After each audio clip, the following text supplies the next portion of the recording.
Hello everyone. In this class, we'll try to learn about gastric movements. Initiation of gastric motility. Basal electrical rhythm, that is the basal electrical rhythm also known as BER or gastric slow waves are initiated due to the spontaneous rhythmic fluctuation in the potential membrane. That is, it is going to fluctuate between minus 65 to minus 45 millivolts of the smooth muscle of GI tract except in the esophagus and proximal portion of the stomach. The function of basal electrical rhythm is to coordinate peristaltic and other motor activities of GI tract. They originate from interstitial cells of Kajal, which has a stellate mesenchymal pacemaker cells. These are situated in the outer circular muscle layer near the manometric plexus in the stomach and small intestine. In the colon, they are submucosal. They are at the submucosal border of the circular muscle layer. These cells send long, multiple branched processes into smooth muscles. Slow waves include waves of depolarization and repolarization. Spike potentials also occur uh, superimposed on the most of the depolarized portions of the basal electrical rhythm waves, which will increase the tension of the smooth muscle.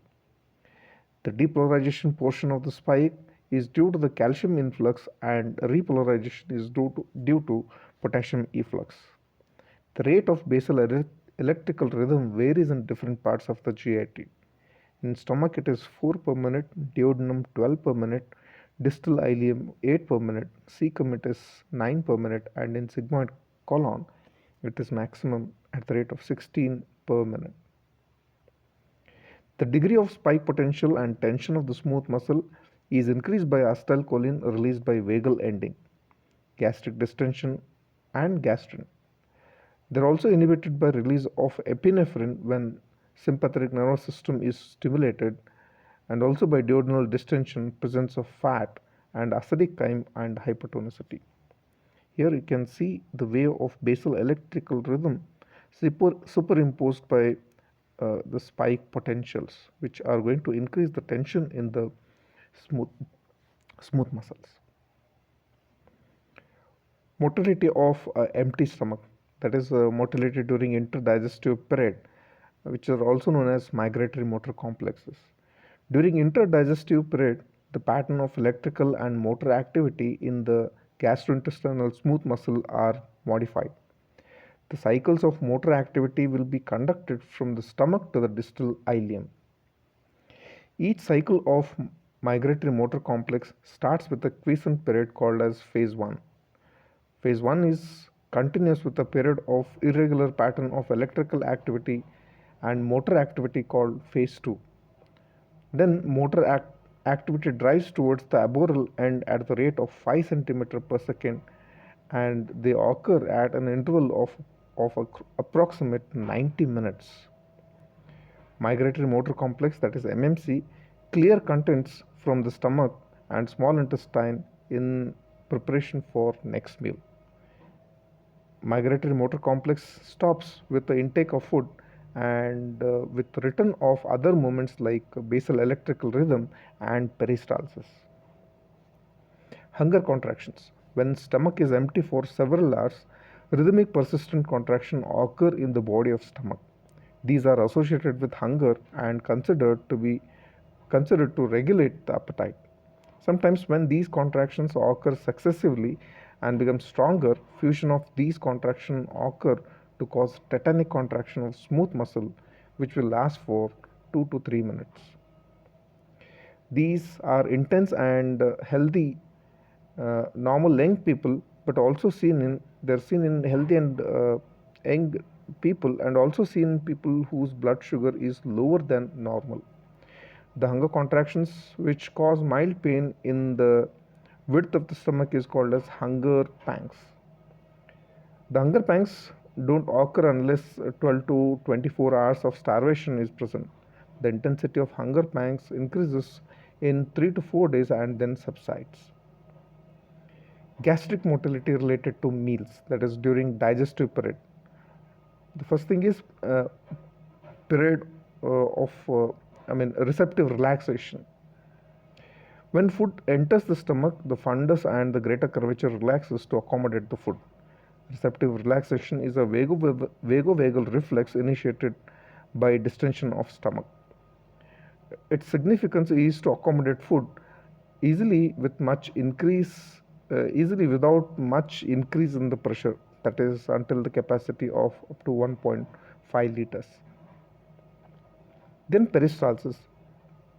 It is a reflex response that initiated when stomach wall is stretched by contents of lumen, initiated from the pacemaker zone in greater curvature of the stomach.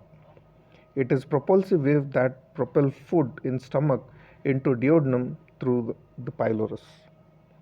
As the food is being mixed with gastric juice and converted into semi-solid fluid called chyme from the incisura angularis, intense waves carry the chyme through the pylorus in small squirts.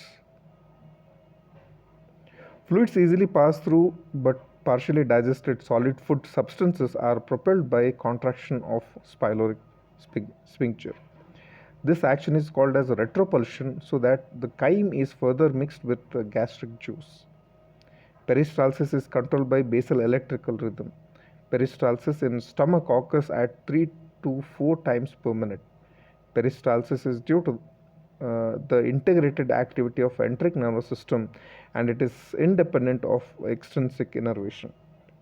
Local stretch releases serotonin, which activates myotic plexus. Gastric emptying. Duration of the chyme remains in the stomach and empties itself into the small intestine. It takes around 3 to 4 hours for emptying of this chyme from the stomach into small intestine. Factors that are influencing gastric emptying are consistency of the food. Liquid food empties faster than the solids because solids depend on mixing movements to convert it into semi-solid chyme, uh, and